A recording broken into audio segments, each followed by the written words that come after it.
Hello students, today we are going to cover one of the very important and fundamental topic for your CA inter audit, that is the engagement and quality control standards।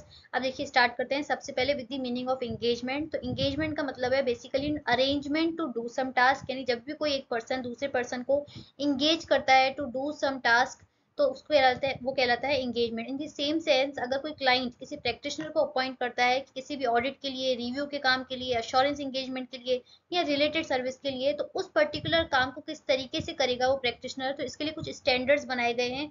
ये standards इसीलिए होते हैं student ताकि वो काम, वो task वो proper uniformity के साथ किया जा सके और उसकी क्वालिटी को इम्प्रूव किया जा सके, उसको ग्लोबल लेवल तक स्टैंडर्डाइज फॉर्म में उस टास्क को परफॉर्म किया जा सके, तो इसलिए होते हैं एंगेजमेंट स्टैंडर्ड्स।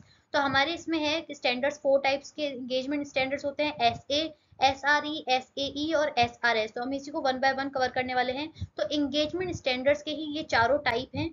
अब देखिए इसको एक एक करके हम कवर कर रहे हैं। तो सबसे पहला टाइप है एंगेजमेंट स्टैंडर्ड्स का SA, जो कि ऑडिटिंग की टास्क के ऊपर लगता है, यानी auditing standards on the auditing, यानी जो भी ऑडिट का टास्क है उसको किस तरीके से करना है तो उसको SA बताएगा। अब सबसे पहला कीवर्ड आपको ध्यान रखना है कि SAs are applicable on the audit of historical financial information.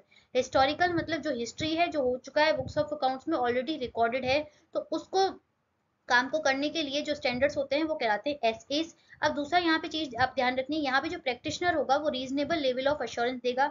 अब रीजनेबल अश्योरेंस का मतलब होता है यहाँ पे स्टूडेंट्स की हायर लेवल ऑफ अश्योरेंस। अब ये चीज भी आपको ध्यान में रखनी है कि हायर लेवल ऑफ अश्योरेंस की बात हो रही है यहाँ पे, लेकिन 100% एब्सोल्यूट अश्योरेंस की बात नहीं हो रही है, क्योंकि due to inherent limitations of audit कभी भी 100% यहाँ पे चेकिंग भी नहीं हो सकती है और यहाँ पे प्रैक्टिशनर अश्योरेंस भी नहीं दे सकता है। तो यहाँ पे केवल रीजनेबल अश्योरेंस दी जाती है ऑडिट में। और दूसरा ये हिस्टोरिकल फाइनेंशियल इन्फॉर्मेशन के ऊपर एप्लीकेबल होता है। ये दो कीवर्ड आपको एसए के रिस्पेक्ट में ध्यान में रखने हैं। दूसरा यहाँ पे एंगेजमेंट स्टैंडर्ड्स का टाइप होता है standards on the review engagement. अब ये ऑडिट नहीं है, रिव्यू है। अब रिव्यू का मतलब होता है कि फाइनेंशियल इन्फॉर्मेशन को, अगेन वही फाइनेंशियल इन्फॉर्मेशन भी रिव्यू में भी हिस्टोरिकल फाइनेंशियल इन्फॉर्मेशन यानी पास्ट की, दैट इज द हिस्ट्री, जो हो चुका है, जो इवेंट्स बुक्स ऑफ अकाउंट्स में ऑलरेडी रिकॉर्डेड हैं, उनके रिव्यू के लिए, यानी एज सच यहाँ पे फुल फ्लेजेड ऑडिट नहीं करनी है, केवल प्रैक्टिशनर रिव्यू करेगा। अब रिव्यू का मतलब क्या है, फॉर एग्जांपल यहाँ पे जो भी साल, जैसे अप्रैल 25 से, फॉर एग्जांपल अप्रैल 25 से अभी स्टार्ट हुआ है, और यहाँ पे जितने भी 3-4 महीने के लिए जितने भी अकाउंट्स यहाँ पे बने हुए होंगे, फॉर एग्जांपल सितंबर तक, तो यहाँ पे क्योंकि ये टाइम अभी तक फाइनेंशियल ईयर एंड ही नहीं हुआ है, यहाँ पे अगर प्रैक्टिशनर को क्लाइंट अपॉइंट करता है फॉर एग्जांपल किसी लोन के पर्पज के लिए, किसी आगे प्रोजेक्ट में उनको एस्टिमेट्स देने हैं, तो उस बेसिस के लिए जितना भी यहाँ पे हिस्टोरिकल फाइनेंशियल इन्फॉर्मेशन तक हो चुका है काम, तो अप्रैल से लेके सितंबर तक के फिगर्स, क्योंकि अभी फाइनेंशियल ईयर एंड नहीं हुआ है, तो इस इंटरिम फाइनेंशियल पीरियड के लिए यहाँ पे प्रैक्टिशनर अपना ओपिनियन देगा और रिव्यू करेगा। अब रिव्यू का मतलब होता है कि फ्यूअर ऑडिट प्रोसीजर,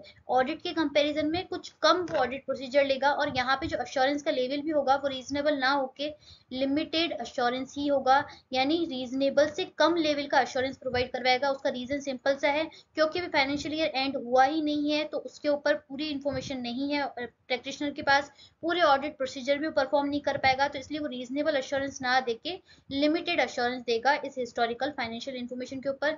दोनों कीवर्ड आपको ध्यान रखने हैं, पहला चीज तो एसआरई भी हिस्टोरिकल फाइनेंशियल इन्फॉर्मेशन के ऊपर लगेगा, और दूसरा लिमिटेड लेवल का अश्योरेंस होगा। अब लिमिटेड लेवल क्यों है, क्योंकि वो रीजनेबल से कम है। दूसरा यहाँ पे the level of the audit procedure performed by the practitioner is also fewer than the audit. Next यहाँ पे आता है कि standards on the assurance engagement यानी एसएई। तो स्टूडेंट्स एश्योरेंस तो यहाँ पे प्रैक्टिशनर ने फर्स्ट वाले एसए में भी दी थी, अश्योरेंस तो एसआरई में भी दी थी। तो यहाँ पे थर्ड वाले में फर्क ये है कि यहाँ पे वो सारे टास्क इंक्लूड होंगे ऑडिट और रिव्यू को छोड़ के, क्योंकि ऑडिट और रिव्यू का अलग से स्टैंडर्ड्स है, एसए और एसआरई। और दूसरी मोस्ट इंपॉर्टेंट चीज है यहाँ पे आपको ध्यान रखना है कि फर्स्ट टू में हिस्टोरिकल फाइनेंशियल इन्फॉर्मेशन की बात हो रही थी, सेकंड वाले में अदर देन दी हिस्टोरिकल फाइनेंशियल इन्फॉर्मेशन की बात हो रही है। तो देखिए SAEs are applicable on the assurance engagement other than the audit and review of the historical financial information। यानी ऑडिट और रिव्यू की हिस्टोरिकल फाइनेंशियल इन्फॉर्मेशन के अलावा जो भी टास्क होते हैं तो वो यहाँ पे कवर हो जाएंगे। अब इसका मतलब ये हिस्टोरिकल फाइनेंशियल इन्फॉर्मेशन नहीं है तो आगे की होंगी, यानी प्रोस्पेक्टिव फाइनेंशियल इन्फॉर्मेशन, यानी जो भी काम हुआ ही नहीं है उसके ऊपर, यानी फॉर एग्जांपल मैनेजमेंट क्लाइंट कोई नया प्रोडक्ट लॉन्च कर रहा है, किसी नए प्रोजेक्ट में इन्वेस्ट करने का सोच रहा है, तो वो हो गया प्रोस्पेक्टिव, यानी उस एस्टिमेट्स उस अजम्पशन के हिसाब से प्रैक्टिशनर अपॉइंट किया जाता है कि मैनेजमेंट ने क्या एस्टिमेट्स लगाए हैं उस प्रोजेक्ट उस नए प्रोडक्ट से रिलेटेड, क्या उसका एस्टिमेशन है, तो क्या ये जो ग्रोथ रेट है, क्या वो रेवेन्यू के जो ग्रोथ रेट है जो भी उन्होंने एस्टिमेट्स अजम्पशंस लगाए वो एक्यूरेट है कि नहीं है। तो इसको चेक करने के लिए केवल यहाँ पे प्रैक्टिशनर को अपॉइंट किया जाता है। तो यहाँ पे जो प्रैक्टिशनर अपॉइंट होगा वो SAE स्टैंडर्ड्स के अकॉर्डिंग काम करेगा, यानी standards on the assurance engagement. अब दूसरा यहाँ पे होता है, पहला तो हो गया प्रोस्पेक्टिव फाइनेंशियल इन्फॉर्मेशन को चेक करने के लिए, इनको चेक नहीं करना है, इसके एस्टिमेट्स और अजम्पशंस को चेक करेगा। दूसरी चीज हो सकता है अभी नॉन फाइनेंशियल में, जैसे जो अपना इंटरनल कंट्रोल्स होते हैं एंटिटी के, उनका डिजाइन जो है ना, वो प्रॉपर है कि नहीं है, उसके ऑपरेशंस ढंग से काम कर रहे हैं नहीं, इंटरनल कंट्रोल नहीं कर रहे हैं, तो ये नॉन फाइनेंशियल के अंदर भी आ जाएगा। तो प्रोस्पेक्टिव फाइनेंशियल इन्फॉर्मेशन और दूसरा design and operations of the internal control को चेक करने के लिए अगर प्रैक्टिशनर को अपॉइंट किया जाता है तो यहाँ पे वो स्टैंडर्ड्स और अश्योरेंस एंगेजमेंट के हिसाब से अपना टास्क कंप्लीट करेगा। तो इसमें यहाँ पे आ जाएंगे other than the historical financial information and other than the audit and review task, तो यहाँ पे SAE लगेगा। अब स्टूडेंट्स ये इन तीनों को मिला के, क्योंकि यहाँ पे किसी न किसी लेवल का, इसमें SAE में जाएगा मॉडरेट लेवल ऑफ एश्योरेंस, यानी फुल फ्लेजेड ना जाके moderate level of assurance, that too on the estimates and द assumptions obtained by the management and client। तो उन्होंने जो एस्टिमेट्स लिए हैं assumptions लिए हैं वो एक्यूरेट है कि नहीं है, केवल वो चेक करेगा। और डिजाइन और ऑपरेशंस इंटरनल कंट्रोल के सही है कि नहीं है, प्रॉपर ऑपरेटिंग है कि नहीं, तो वो यहाँ पे प्रैक्टिशनर चेक करेगा। तो अब देखिए तीनों में ही, जैसे ऑडिट में रीजनेबल एश्योरेंस हो गया, रिव्यू में लिमिटेड एश्योरेंस हो गया, और SAE में मॉडरेट लेवल ऑफ एश्योरेंस हो गया, यानी किसी न किसी लेवल का एश्योरेंस तो जा ही रहा है। तो इन तीनों को मिला के कहते हैं अश्योरेंस एंगेजमेंट। यानी अश्योरेंस का मतलब क्या होता है स्टूडेंट, कि सेंस ऑफ कॉन्फिडेंस, यानी जो भी टास्क यहाँ पे प्रैक्टिशनर को दिया जा रहा है वो उस टास्क को उसने प्रॉपरली किया है, उसने ऑडिट प्रोसीजर लिए हैं, उसने जो भी स्टैंडर्ड्स में यहाँ पे गाइडलाइन दी हुई है उसको फॉलो करके दिया है, ताकि जो पर्टिकुलर यूजर है उस फाइनेंशियल इन्फॉर्मेशन के या नॉन फाइनेंशियल इन्फॉर्मेशन के, उनको वो सेंस ऑफ कॉन्फिडेंस दे सके कि वो उसके ऊपर आगे रिलाई कर सके उन फाइनेंशियल इन्फॉर्मेशन के ऊपर और अपना डिसीजन यहाँ पे बना सके। इसलिए इन तीनों को मिला के कहते हैं अश्योरेंस एंगेजमेंट। अब नेक्स्ट देखिए, मैं इसलिए बता रही हूँ क्योंकि जो लास्ट हमारा एंगेजमेंट स्टैंडर्ड का टाइप है वो है SRE, यानी standards on the related service. अब रिलेटेड सर्विस ये नॉन अश्योरेंस मोस्ट इंपॉर्टेंट, यहाँ पे प्रैक्टिशनर किसी भी लेवल का अश्योरेंस नहीं देगा, ये नॉन अश्योरेंस एंगेजमेंट होगा। अब देखिए फर्स्ट वाले में था रीजनेबल, सेकंड वाले में था लिमिटेड, तीसरे में था मॉडरेट। अब फोर्थ वाले में किसी भी लेवल का अश्योरेंस यहाँ पे प्रैक्टिशनर नहीं देगा। अब देखिए दीज आर एप्लीकेबल, यानी SRS are applicable upon the procedures to information agreed upon procedure, applicable on the agreed upon procedure, मतलब जो भी काम, अब जैसे ट्रेड पेबल को चेक करना है, ट्रेड रिसीवेबल्स को चेक करना है, किसी रिलेटेड पार्टी ट्रांजेक्शन को चेक करना है, यानी जो भी क्लाइंट के अकॉर्डिंग कंपाइलेशन एंगेजमेंट है, कंपाइलेशन मतलब जो फाइनेंशियल स्टेटमेंट को बनाना, उसको प्रॉपर्ली डिस्क्लोजर करना, प्रेजेंटेशन के लिए हेल्प करना मैनेजमेंट की। तो यहाँ पे जो अगर प्रैक्टिशनर को अपॉइंट किया जाता है टू चेक अब particular line item, trade payable, trade receivable, related party transaction, compilation engagement या अदर रिलेटेड, जो भी किसी अदर रिलेटेड सर्विस के लिए उसको एंगेज किया जाता है, तो यहाँ पे जो प्रैक्टिशनर काम करेगा एज पर दी SRS करेगा। मोस्ट इंपॉर्टेंट चीज आपको ये है, एग्रीड अपॉन प्रोसीजर, पहला कीवर्ड ये।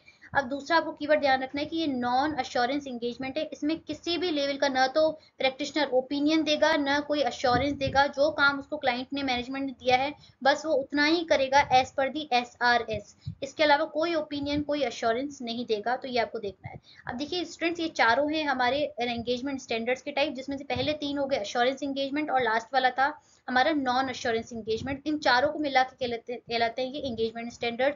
अब देखिए यहाँ पे नेक्स्ट हमारा था कि एंगेजमेंट स्टैंडर्ड्स हमने पढ़ लिए, अब एक क्वालिटी कंट्रोल स्टैंडर्ड। अब इन चारों के चारों कामों को, चाहे SA हो, SRE यानी ऑडिट का काम हो, रिव्यू का काम हो, या किसी अदर देन ऑडिट रिव्यू का काम हो, कोई दूसरा अश्योरेंस एंगेजमेंट हो या नॉन अश्योरेंस एंगेजमेंट ही क्यों ना हो, उन सबकी क्वालिटी का ध्यान रखना भी प्रैक्टिशनर का ही काम है। तो इसकी क्वालिटी प्रॉपर है कि नहीं, इसके लिए SQC यानी standards on the quality control बनाए गए हैं। वो हर लेवल के टास्क के ऊपर ही लगेंगे, चाहे वो ऑडिट हो, रिव्यू हो, है ना, अश्योरेंस हो, भले किसी भी लेवल का अश्योरेंस क्यों ना हो, नॉन अश्योरेंस इंगेजमेंट क्यों नो, क्वालिटी मेंटेन करना प्रैक्टिशनर का काम है।